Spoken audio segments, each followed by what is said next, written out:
गुरुर्ब्रह्मा गुरुर्विष्णु गुरुर्देवो महेश्वरः गुरुर्साक्षात् परब्रह्म तस्मै श्री गुरुवे नमः।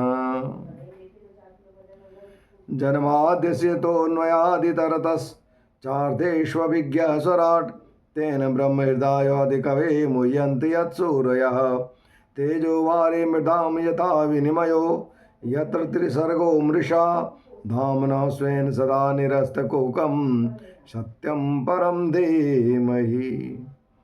हरे कृष्ण कृष्ण कृष्ण हरे हरे, हरे राम राम राम हरे हरे। समुपस्थित दसों दिशाओं के स्वामी गुरुदेव आचार्य देव पितृदेव एवं भगवत चरण रस रसिक वृंद सभी के गल चरण कमलों में सादर नमन। आइए प्रतिदिन की भांति पुनः हम लोग एक मंत्र का श्रवण करते हैं। प्रथम स्कंद में है, चतुर्थ अध्याय में है और आज मंत्र संख्या 26 है, षट्विंशति। हमारे सूत जी कह रहे हैं एवं प्रवृत्त्यस्य सदा भूतानां श्रेयसी द्विजाः सर्वात्मकेनापि यदा न तुष्यदृदयं ततः। अर्थात शौनकादि ऋषियों यद्यपि व्यास जी इस प्रकार अपनी पूरी शक्ति से सदा सर्वदा प्राणियों के कल्याण में ही लगे रहे, तथापि उनके हृदय को संतोष नहीं हुआ। सच्चाई है कि हम लोग जो सच्चे संत होते हैं, सच्चे मुनि होते हैं, वो दूसरे का कितना भी उपकार क्यों ना करे, उन्हें संतोष नहीं होता। कभी वो आघाते नहीं हैं, कभी वो संतुष्ट नहीं होते हैं, चाहे भगवान का नाम लेना हो या भगवत भक्तों की सेवा करनी हो। क्यों? वेद कहता है ईशावास्यमिदं सर्वम यत्किंचित जगताम जगत। संपूर्ण संसार जो है वो हमारे प्रभुमय है, हमारे ठाकुरमय है। सभी जगह राधा ही नजर आते हैं। जब इस भावना से आप कोई काम करते हैं तभी आपको लाभ मिलता है। किसी भक्त का हमको याद आ गया, उनका कहना है कि ईश्वर न निराकार है न साकार है, वो तो भक्त की भावना में तदाकार है। आपकी जैसी भावना रहेगी वैसे ही प्रभु आपको दर्शन देंगे। जाकी रही भावना जैसी प्रभु मूरत देखई तिन तैसी। सब एक ही बात कहते। अर्थात यदि हम सभी अपनी भावना को बदलेंगे, मन को बदलेंगे, तन अपने बदल जाएगा। इसलिए सबसे पहले मन की शुद्धि होगी।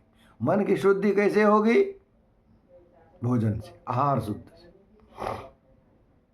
आहार शुद्ध होगा सब ठीक हो जाएगा। आहार हमारी जितनी ज्ञानेंद्रियां हैं उन सभी का जो शक्ति है उन सब को ठीक करना होगा। यहाँ आहार का थोड़ा सा हम लोग अर्थ समझ लें कि हम सभी आहार का अर्थ सामान्य रूप में समझते हैं भोजन। मुंह से जो जीव मुख में जो डालते हैं वो भोजन ही है, मेरा आहार है। ऐसी भी बात है, लेकिन थोड़ा सा इसमें हम थोड़ा और जोड़ना चाहते हैं। वो मेरा अपना उद्गार है, बहुत सारे संत की भी है इसमें सहमति, उन सब से भी मैं कुछ सुना हूं कि ये सामान्य आहार जो भोजन आप भात दाल रोटी सब्जी इत्यादि करनी, ये तो आहार है ही जीव की। नहीं, 5 कर्मेंद्रिय 5 ज्ञानेंद्रिय हैं, नहीं, उन सभी का अपना एक आहार है। आँख एक इंद्रिय है, इसका भी आहार है। इसका अर्थ ये नहीं कि हम भोजन खूब सुंदर कर लें, शुद्ध घी में बना हुआ सात्विक ढंग से बना हुआ खाएं, लेकिन आंख से गलत चीज को देखें, वो भी हमारे मन को इफेक्ट करता है। सब चीज हम खूब बढ़िया कर रहे हैं, कान में गंदे गंदे भद्दे भद्दे शब्द सुनते रहते हैं, वहां से भी हम आहार ले रहे हैं। वहां यदि वो भी शुद्ध नहीं हुआ तो फिर मेरा मन शुद्ध नहीं होगा। इसलिए ये सामान्य भाषा में तो हम लोग खूब समझते हैं, आहार शुद्ध हो सर्व शुद्धि।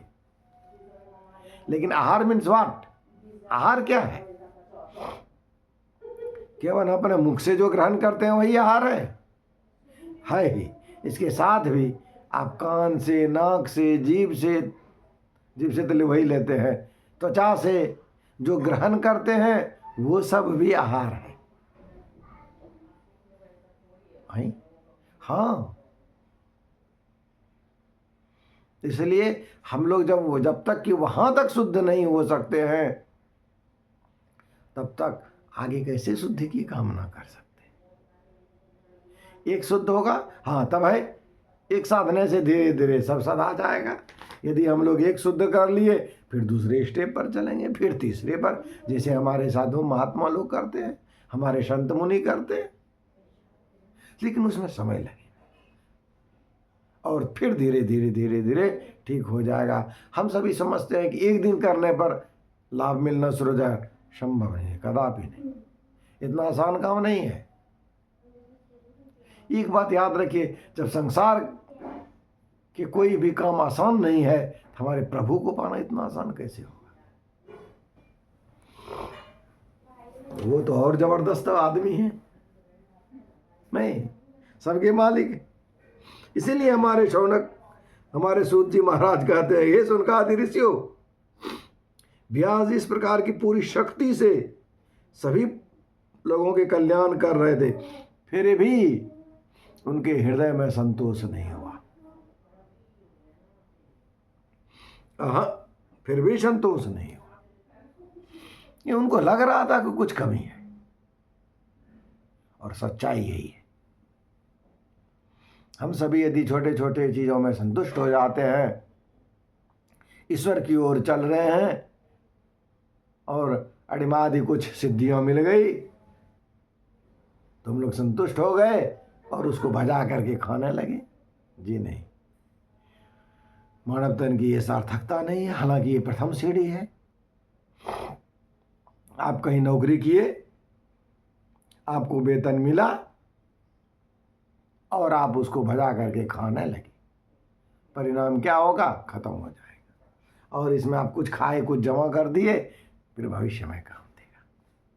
इसलिए जब लोगों को सिद्धियां मिलती हैं, हमारे बहुत सारे ऋषि मुनि हैं जिनको बचा के रखते हैं भविष्य के लिए, और हमारे कुछ साधु संत होते हैं अभी लुटा देते हैं।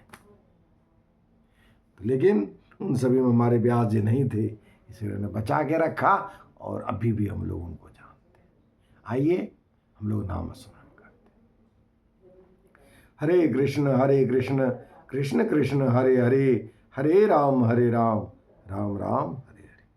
प्रेम से बोलिए राधे राधे। श्री कृष्ण के चरणार्पण।